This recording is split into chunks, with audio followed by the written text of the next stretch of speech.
All right, let's jump right in. You know that feeling, right? If you're a musician, you know what it's like to get stuck in a rut. You pick up your guitar, you sit down at the piano, and your hands, well, they just go to the same old, comfortable places. Today, we're going to talk about a way to completely shatter those habits. It's a practice called Misha-matics, and it's all about forgetting the notes and starting to think about pure movement. So I gotta ask you, are your hands playing you? I mean, really think about it. Do you ever feel like you're trapped by your own muscle memory? Your fingers just find those same old shapes, those same old licks you've played a million times. It's a real struggle, you know? Your instrument starts to feel less like a tool for pure expression and more like a cage of your own habits. But what if you could just sidestep all of that? What if there was a way to break out of that cage? Well, there is, and that's what we're going to get into. It's a whole new system that forces you to stop thinking about specific fixed notes and instead to think about the distance and the direction you travel between them. It's a shift from just thinking to actually feeling the motion. Okay, so here's the big idea. The secret sauce, really. Thinking in relative motion. This is a huge shift in perspective. It's almost like learning to speak a whole new musical dialect. It's not about the note you're on, it's all about where you're going to go next. So get this. Instead of your brain going, okay, play a C, now a G, now a D, you make a totally different choice. You decide, I'm going to go up one step in the scale. Now I'm going to drop down 2. Now I'm going to leap up 5. You see? You're choosing the gesture, the movement itself. The notes just happen to be the result of that motion inside the scale you've picked. And this is such a cool way to see it. Look, on the left, you've got a normal melody written out. Looks familiar, right? But check out the right side. That's the same melody, but it's broken down into its harmonic contour. It's not about the pitches anymore. It's just a series of instructions. Go up 1, go up another 1, drop down 2. You're literally playing the shape of the line. So if we're going to put a label on it, here's what we're talking about. Relative motion. It's a way of making music where you're only ever thinking about the distance from the note you just played. You're constantly asking where to from here instead of what specific note should I play. It's like having this continuous flowing conversation with your own music. So where did this wild idea even come from? Well, it started with this guy, Leon Gruenbaum. He's a musician but also a mathematician from Harvard, of all places.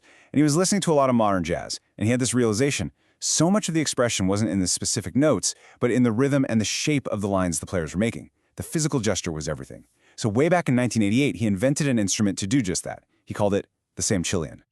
And that brings us to today, because the whole spirit of that invention, that crazy idea, is alive and well in a modern piece of gear called Misha. And it's making this whole concept something a new generation of musicians can actually get their hands on. Just look at this thing. This was the original Samchillian. It doesn't look like any keyboard you've ever seen, right? That's because it was designed from the ground up to be played, to be performed. It was all about capturing a physical idea in the moment, in real time. This thing was built for improvisation, not for sitting there and programming a sequence. And this is where it all leads. Misha is the direct descendant of that original idea. It's a team-up between Gruenbaum himself and the legendary company Eventide. They basically took that whole philosophy and packed it into a modern instrument. But let me be clear, this isn't just some little utility module. It's designed to be a primary instrument, a new voice for you to learn. But okay, having the instrument is cool and all, but the real power, the real magic, it's in the practice that it makes possible. This is the heart of it, a discipline that people who do this call Misha-matics. And man, this quote just nails the whole philosophy. Expressiveness arrives after constraint is internalized, not before. What does that mean? It means that by setting rules for yourself, by actually limiting your choices, you unlock this deeper, more surprising kind of creativity. It's about finding freedom inside a structure. So what does this actually look like in practice? Well, a practitioner named Henry Schroy breaks it down into this really powerful loop. First, you constrain. You just pick a rule like a specific scale. Simple. Second, you perform. You play a gesture on Misha, not thinking about notes, just rhythm and contour. And then, and this is the most important part, you embody it. You take whatever melody Misha created and you learn how to play it back on your bass, your guitar, your main axe. That's how you close the loop, connecting the abstract idea with the real, physical feeling of playing it. All right, so this brings us to the real question, right? The one you're probably asking yourself. Misha-matics, okay, cool idea, but what can I do with that? For everybody out there who's looking at this and kind of scratching their heads, let's talk about the actual payoff. And look, this whole idea of melody becoming movement, it's not some new high-tech theory. It's ancient. It's in the DNA of so much of our music, especially from Brazil and all across the diaspora. I mean, think about the feel of a timbal on a bass line. Think about the call and response of a gospel singer or the rhythmic punch of a great hip-hop flow. That's all gesture. It's all physical intention. This practice is just a new way to tap directly into that same well of energy, no matter what instrument you play. And this right here, this is what it's all about. See, this isn't about some pristine piece of gear you're afraid to touch. It's about a partner. This is an instrument that has been used, that has been explored. You can see the marks of discovery on it.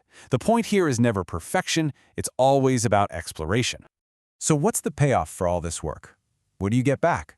Well, first, it forces you off of autopilot. It makes it almost impossible to play those same old patterns. Second, it retrains your ear to hear the relationship between notes, the intervals, in a whole new way. You will, and I mean this, you will come up with melodies you never ever would have written on your own. And maybe the biggest thing, when you're feeling burned out, when you feel like you have nothing left in the tank, this practice gives you a structure, a reliable way to keep creating and find something new. Okay, so let's pull back for a second and think about the big picture here. This whole practice, it isn't just about finding a couple of new licks to play. It's about building a whole new kind of musical intelligence. It's about building a memory that's shaped by the very limits you decide to work with. And that's really the question I want to leave you with.